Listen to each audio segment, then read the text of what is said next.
पवारसाहेब अपघात जरूर म्हणतात, ते मुंबईला जायचं म्हणून कधी कधी पुण्याला जातात.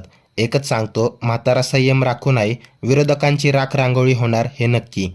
ज्यांनी हे नीच कृत्य केलं त्यांचा तेरावा घालायची ताकद अजून पवारसाहेबांमध्ये आहे. सकाळी लावलेला गुलाल संध्याकाळी पुसायला लावतात, त्यांनाच पवारसाहेब म्हणतात. सोशल मीडियावर चर्चा आहे की फडणवीस यांची नार्को टेस्ट करण्याची मागणी केली पाहिजे. नितेश कराळे मास्तर यांनी अजितदादांच्या मृत्यूचं गूढ रहस्य सांगितलं. 110 भ्रष्टाचाराच्या केसेसची फाईल अजित पवार साहेबांना म्हणलं होतं का मी हे खोलीन जास्त अगाऊ बोलांत, तर कदाचित त्या 110 फाईल खोलाच्या भीतीनं तर गेम नाही केला बा, असं अनेक लोकांच्या मनात संभ्रम आहे.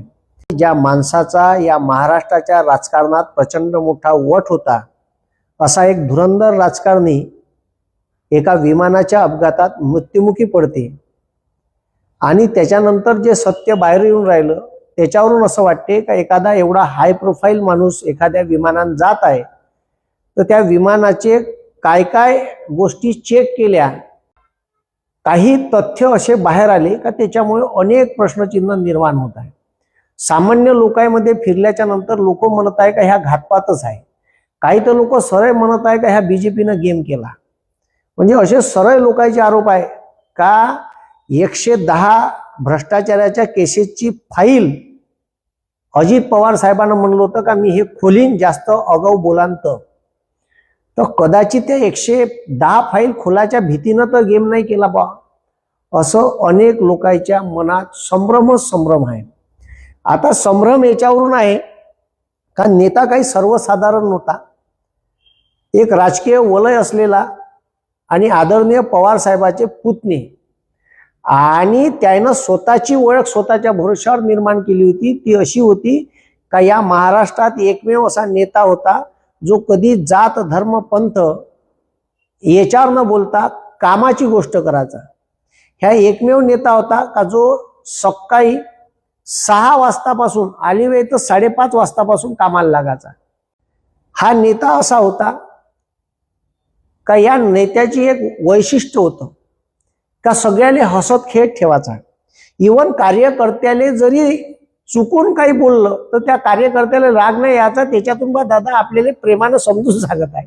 4 चौघात कार्यकर्त्याची जरी इज्जत काढली भाषण देता देता तरी कार्यकर्ता उलट बोलायचा नव्हता. हे ओळख आहे त्या माणसाची.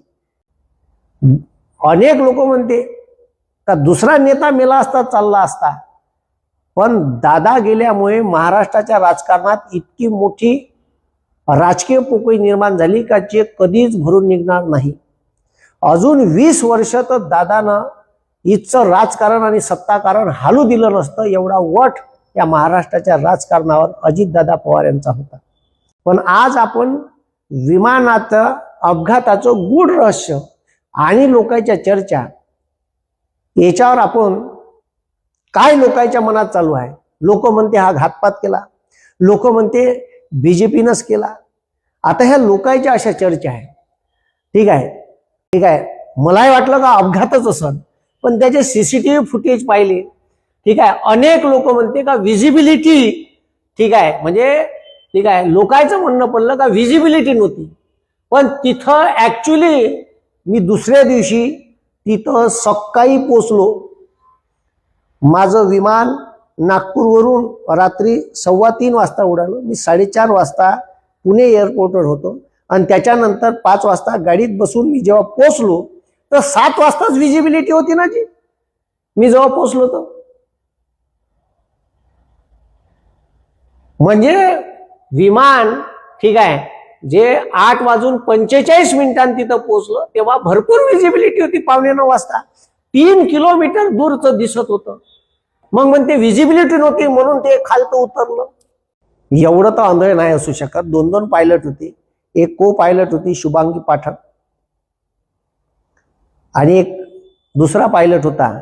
पण दुसरा जो पायलट होता त्या पायलटवर सगळ्यात मोठा दोषारोप आहे. ज्या पायलटले 2 वेळा निलंबित केलं, आणि निलंबित कशामुळे केलं का तो दारू पिऊन विमान चालवत होता, तो अल्कोहोलिक होता, म्हणजे तो दारू पित होता आणि दारू पिऊन विमान चालवताना 2 वेळा तो सापडला म्हणून त्याने निलंबित केलं. आता अनेक वैमानिक पेतही असन, पण पिऊन चालवत तर नसन. आता रात्री पेलं आणि सकाळी नाही उतरली जास्त पेल्या तर कितीची वेळेस आली आपण. आणि ते एखाद्या महाराष्ट्राच्या एवढ्या मोठ्या हाय प्रोफाईल माणसाचं. पुन्हा एक खबर अशी आहे का अगोदरल्या दिवशी संध्याकाळी जे वैमानिक जाणार होते, जे ठरले होते दोघ जण, ते ऐन रात्री कॅन्सल केले आणि ह्या दोघांना नेमलं. हे काऊन नेमलं बा, याचे कारण बाहेर आले नाही. हे जे शुभांगी पाठक आणि अजून एक जण, तो जो होता त्याला निलंबित, DGCI त्याला 2 वेळा निलंबित केलं. मग DGCIचे रूल कुठे गेले चुली? DGCI झोपली होती का? असे लोक जर ठीक आहे विमान चालवायला परवानगी देत असेल तर सामान्य लोकांचा का हाय प्रोफाईल लोक विमान भाड्यानं घेते. मग आता बातमीमध्ये सकाळी जेव्हा बातमी आली 28 तारखेला, तर 6 लोक मृत्युमुखी पडले असं बातमी आली. आता बातम्या घेताना ठीक आहे बातम्यावाले का सांगण काही सांगता येत नाही. आता याच्यावर अमोल मिटकरी यायनं सांगितलं का 6 होते, एक कुठं गेला म्हणून. तर ते तर तिथे CCTV फुटेज भेटू शकते मुंबईने, जिथून ते विमानतळावरून बसले तेव्हा किती लोक गेले त्याची यादीच राहते. आणि इथं 6 डेड बॉड्या काऊन नाही सापडल्या असा त्यानं प्रश्न विचारला. तर होऊ शकते घाई गडबडीत 6 सांगितलं असं होत नाही का एक डेड बॉडी सापडणार नाही, असं इम्पॉसिबल आहे. घातपाताची शक्यता प्रचंड जास्त आहे, काही सांगता येत नाही, कारण एवढा मोठा हाय प्रोफाईल माणूस होता. घातपाताची शक्यता असण्याचं कारण म्हणजे 12 ठीक आहे फेब्रुवारीले विलिनीकरण करायचं 2026 ठीक आहे, याच्या मिटिंगा बैठका झाल्या होत्या. आणि जर एकत्र आली तर 45 सीटा आमदाराच्या, 10 सीटा ठीक आहे पवार साहेबाच्या, अशा टोटल 55 सीटा राष्ट्रवादीच्या झाल्या होत्या. त्याच्यानंतर खासदार हे बी कचकच 10 झाले असते.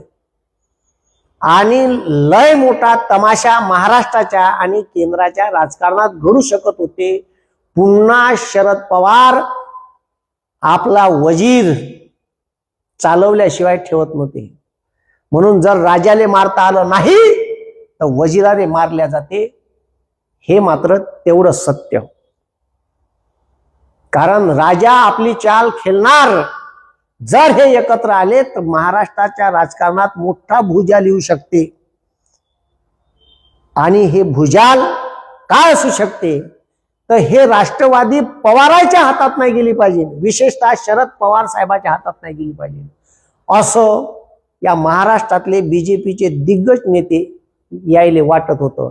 म्हणजे केंद्रातले राज्याचे तुम्ही समजून घ्या कोणाला वाटत असं. मग आता मला हे म्हणायचं आहे का महाराष्ट्राच्या राजकारणात केंद्राच्या राजकारणात मोठा उलटपालट झाला असता, जिल्हा परिषद मध्येही मोठा उलटपालट झाला असता एकत्र आली असती तर.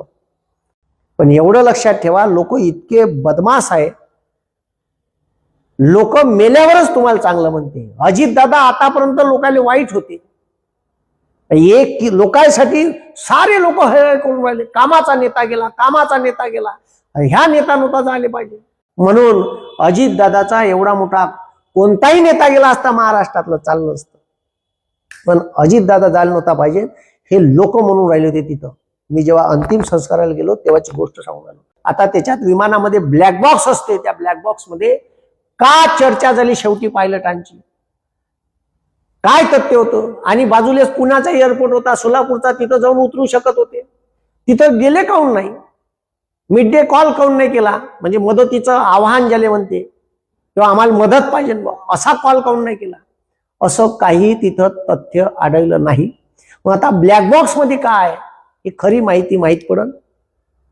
आणि हा घातपात होता का अजून का होता, आणि घातपात असेल तरी हे माहीत पडू देत नाही. कितीतरी प्रकरण असे दाबले. म्हणून माझी सरकारला विनंती आहे का खरंच निपक्षपातीपणे या अपघाताची चौकशी करा. हा अपघात आहे का घातपात आहे. आता सिंपती मिळवण्याचे अनेक नाटकं चालू आहे. आम्ही प्रचार करणार नाही, अमकं करणार नाही, धमकं करणार नाही चालू आहे.